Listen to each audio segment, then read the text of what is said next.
game he had, right? The 5 sacks, the late frustration he showed. Like, just what did you take away from his performance and then his reaction to be taken out at the end of that game? Yeah, I like the competitiveness with it. You want guys, and the thing is for him, like there's sometimes you get taken out of a game because it's like a blowout win, and you're protecting your guys at the end of the game, and we had that at the end of the Miami game, and guys want sacks and interceptions and things like that, and they're easier to get at that time of the game than other times. But this was the point that we were down, and I appreciated the competitiveness of him wanting to figure that out. Also, 100% see where Kevin was with it.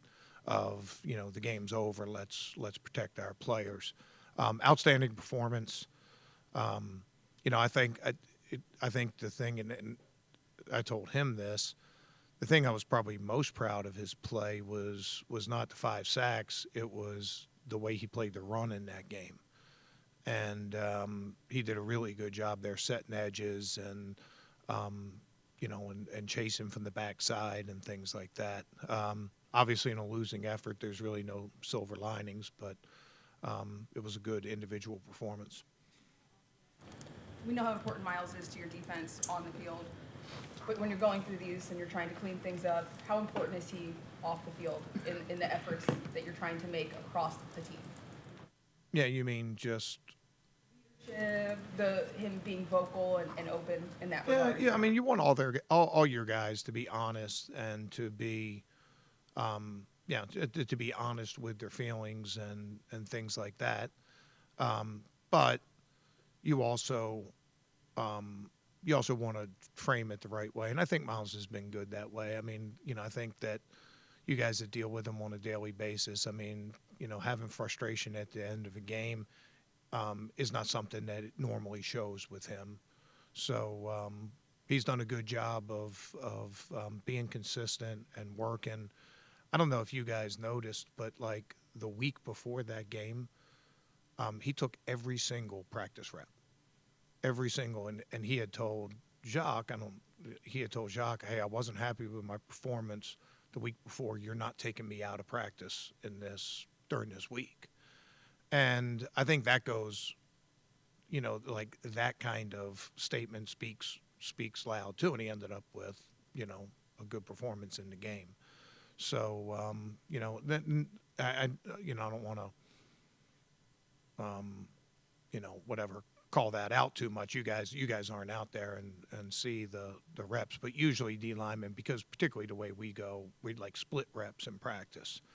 But I think that sends a strong message, and it's a difficult thing to do during the week to take every single rep. But I appreciated him doing that. I think it showed on that Sunday. Again, no silver linings in a loss, but we'll put it behind us and move on to the Jets.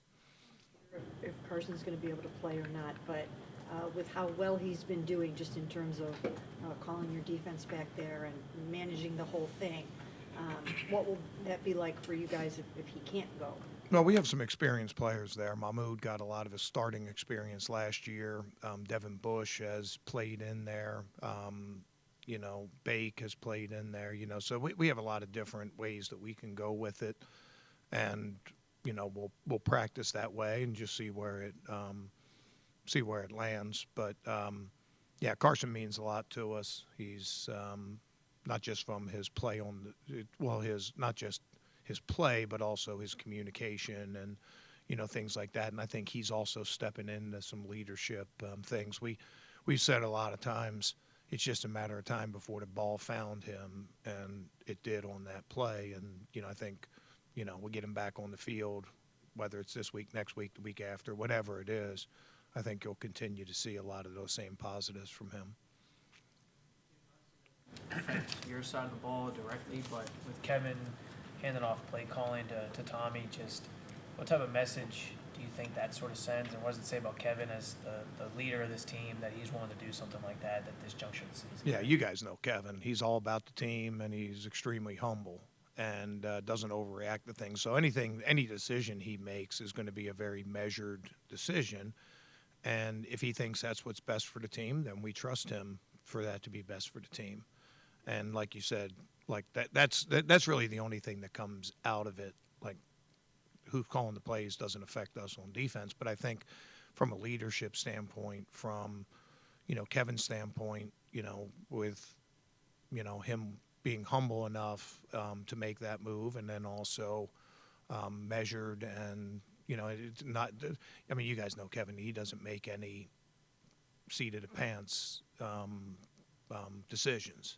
So I think that, that's all part of it. And it, that reinforces his leadership on this team. In that Patriots game, it looked like they had some success in the second half running to the outside. What did you see, and how can you clean that up? Yeah, I mean, some of it was a couple missed tackles, and we've generally been a really good tackling team this year. So some of it was that, and then some of it was the quarterback scrambles. I mean, that game, I mean, when you look at the rushing stats, it's been so long I can't remember, but they're obviously buoyed by, those scrambles, which were big games. It all counts the same, whether they're running or passing.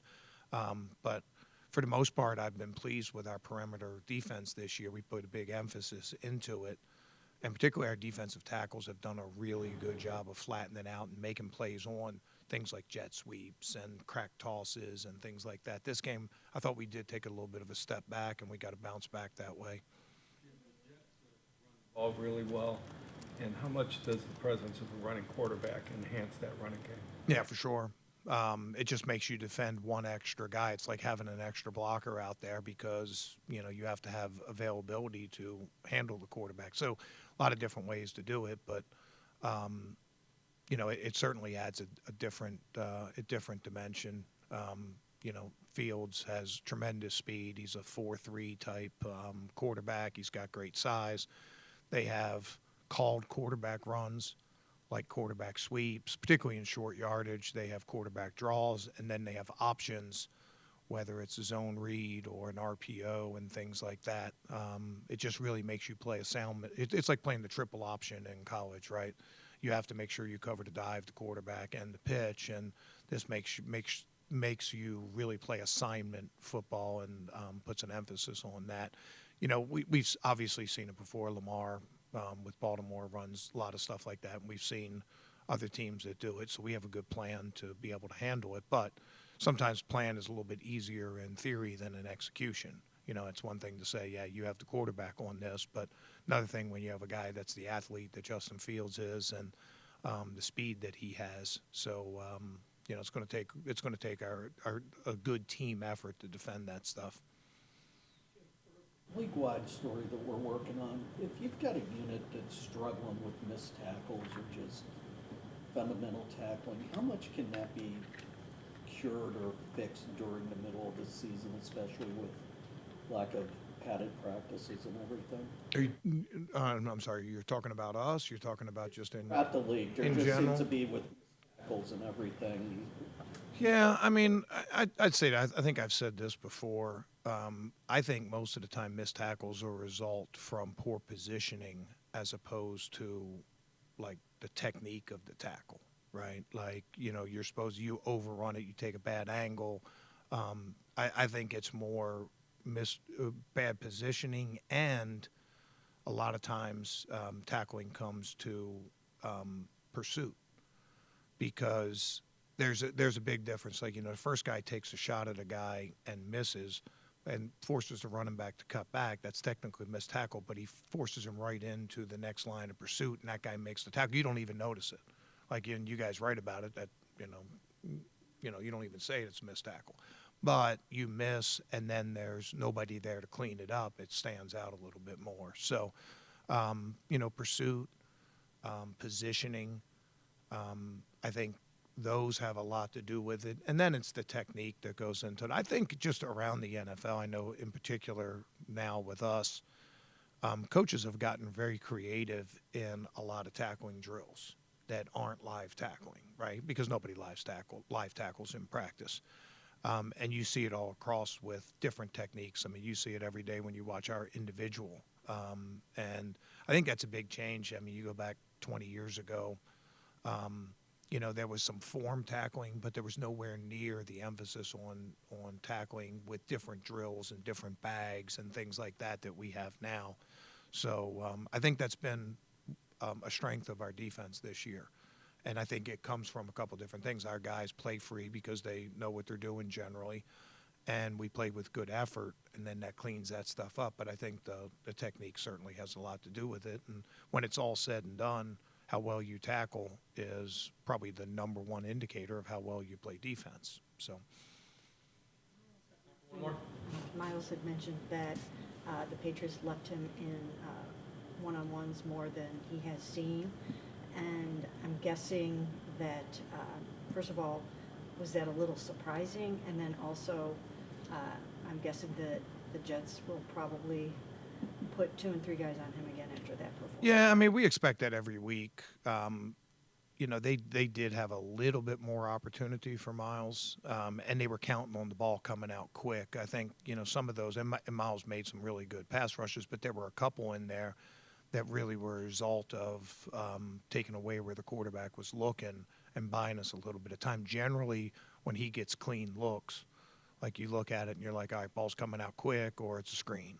You know, you just like, they're not going to give him that one-on-one. And when they do, you know, you have to make them pay for it. And, you know, I think that's part of what he did in that game. Again, wasn't enough to get the win, and, you know, that's what we judge ourselves on. But everybody has a plan, you know, whether it's throwing the ball quick, throwing screens. You know, Miami chose to throw a lot of screens, and our defensive line really did a good job of turning and running and neutralizing, not only neutralizing the screens, but making tackles for losses, turning them into negative plays. You know, so everybody's got a plan. We'll just react to it. He's got a good plan for dealing with chips. We've moved him around maybe just a little bit more. Try to keep the target off him, moved him a little bit more right and left. You know, he still wears number 95, and, you know, he's 6'4", 275, and, you know, he's easy to find. But, you know, great players can still affect the game even if they're doubled.